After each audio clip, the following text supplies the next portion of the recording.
EBB ABS Training Webinars.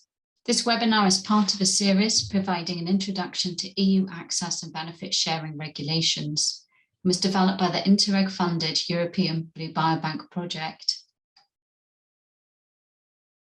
The European Blue Biobank project, or EBB, is a European Marine Biological Resource Centre project to promote compliance with access and benefit sharing frameworks for genetic resources derived from the Nagoya Protocol. It aims to facilitate sustainable access to marine biodiversity, its associated data, and extractable products for local and international academia and industry users. It also aims to incentivize biodiversity conservation in coastal ecosystems and provides tools to achieve these aims. These are the EBB Trace Database, a searchable catalogue of marine biological resources provided by the EBB Biobank, the EBB Track Tool for provision of macroorganisms, service supply, and biobank management, and the EBB EMBRC Best Practice Guide, a handbook for ABS compliance, which provides recommendations to marine biological resource collections and users' institutions, and the practical guide for users, Seek, Keep and Transfer, a step-by-step guide to ABS compliance when utilising marine genetic resources.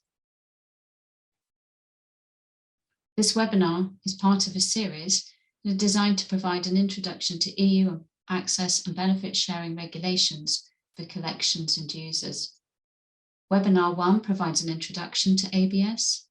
Webinar 2 provides an overview of the scope of the EU ABS regulation on ABS compliance. Webinar 3 provides recommendations for institutions with users and collections of marine genetic resources.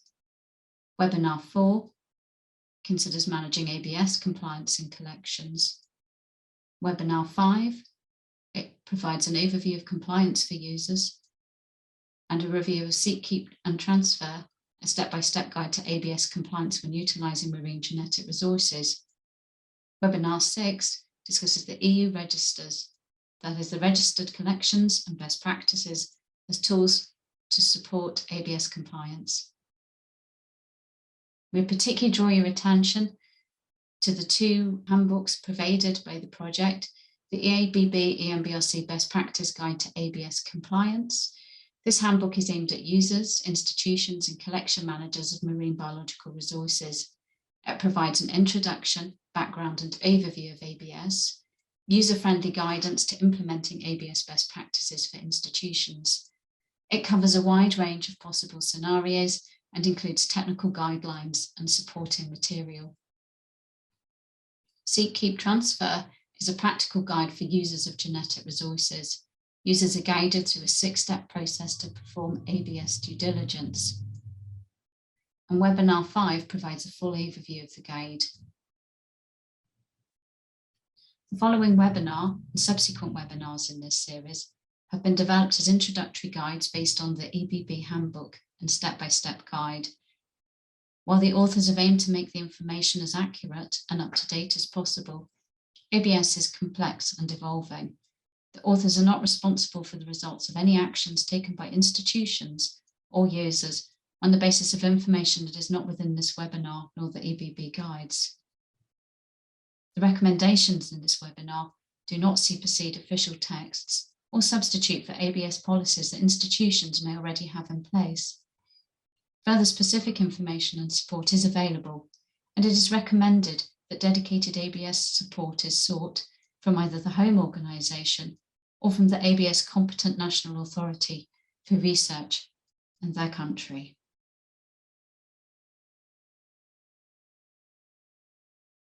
Webinar 2 considers the scope of the EU access and benefit sharing regulation. It provides a brief ABS background, considering the Convention on Biological Diversity and its Nagoya Protocol and key mechanisms. It considers the EU ABS regulation, its key principles and scope, and due diligence. We also consider the geographic, spatial scope and the temporal time scope. And then we have a quick summary of the EU ABS regulation compliance and provide some key resources to understand the EU ABS regulation compliance measures. So to provide a brief background, the Convention on Biological Diversity recognises the sovereign rights of countries over their natural resources and the fair and equitable sharing of benefits arising from utilisation of genetic resources is one of its 3 objectives. The Nagoya Protocol is a supplementary to the Convention on Biological Diversity, considers access to genetic resources and a fair and equitable sharing of benefits arising from their utilisation. It defines the general international ABS framework, and the Nagoya Protocol entered into force in 2014.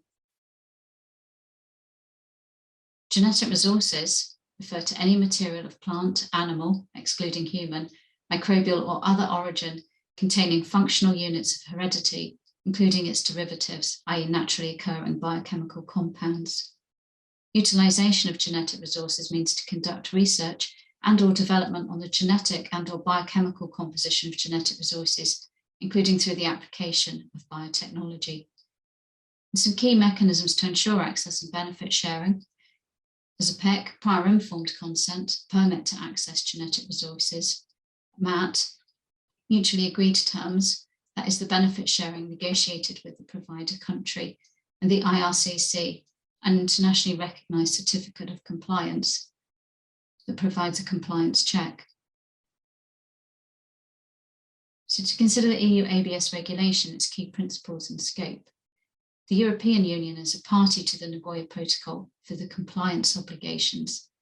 Each EU member state remains sovereign with regards regulating the access to their own genetic resources.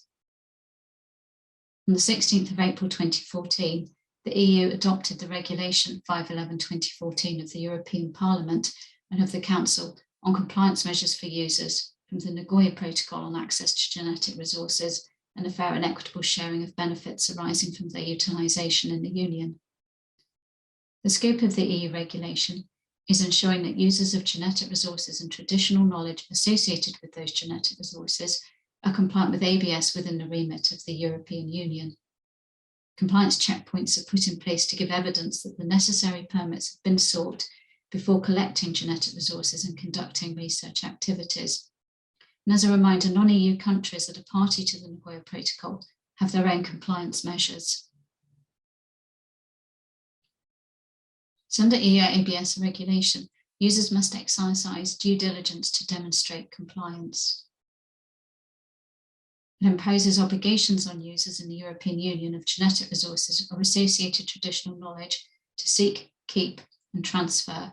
That is, to seek the necessary information and exercise due diligence to ensure that genetic resources are lawfully obtained and benefits are fairly and equitably shared. Due diligence declarations are submitted to the competent authorities at 2 checkpoints. A declaration at the stage of research funding, which can use the Declare platform in EU-funded projects, or a national platform if required by a national funding agency, and a declaration at the stage of final development of a product, which can use a national platform. And you should note that some EU member states may apply additional checkpoints. Users should keep the ABS documentation, that could include the internationally recognised certificate of compliance or other information, for 20 years, and to transfer it to subsequent users. You should not use a genetic resource if compliance cannot be ensured.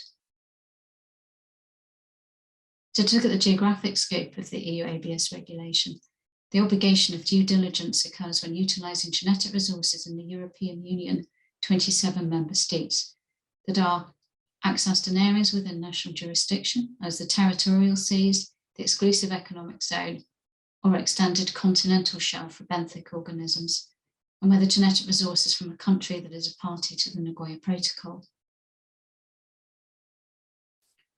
And the temporal scope of the EU ABS regulation.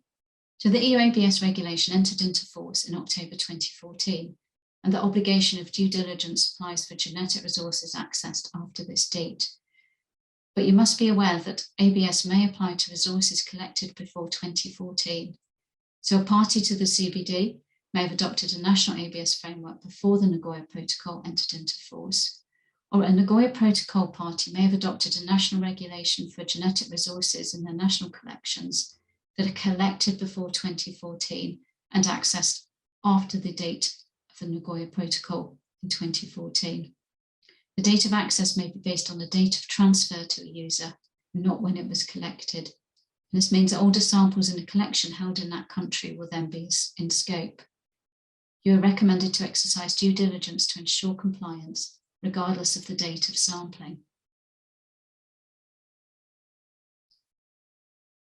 So to help users of genetic resources assess their project, whether they're in scope of the EU ABS regulation, the European Commission provides the following chart. This is also provided in the EBB EMBRC handbook, and you are recommended to refer to this.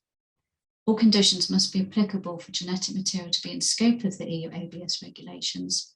For you reminded, there may be a national interpretation of date of access for genetic resources that are in national collections, where the date of access may be based on the date of transfer to a user, not the date of collection in some EU member states.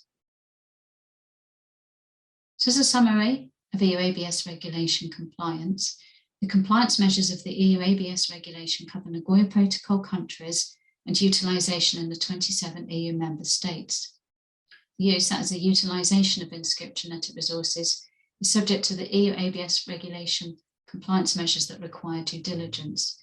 You must seek information to ensure that genetic resources are obtained lawfully and that benefits are shared. If compliance with ABS cannot be ensured, the genetic resource must not be used. ABS documentation must be kept for 20 years after the last utilisation, and it should be transferred on to subsequent users. When ABS compliance is ensured, due diligence must be declared at required checkpoints, and this applies to funded projects. Now, there are a number of key resources that will help you understand the EU ABS compliance measures. It includes the regulation of the European Parliament and of the Council of the 16th of April 2014 on compliance measures for users from the Nagoya Protocol, the European Commission implementing regulation that sets out the detailed rules for the implementation of regulation number 511/2014 of the European Parliament and of the Council as regards the register of collections for monitoring user compliance and best practices. And finally, the guidance document on the scope of application and core obligations of the regulation provides detailed information and examples. And the next webinar in this series will address recommendations for institutions with users and collections of marine genetic resources. And we thank you for listening. And again, we'd like to draw your attention to the disclaimer at the start of this webinar. We would like to remind you that this webinar is a general introduction to ABS and that the disclaimer provides important information that we would like to draw your attention to. To ensure compliance with ABS, you should refer to official text and seek advice from your organisation or the ABS competent national authority in the state in which you work.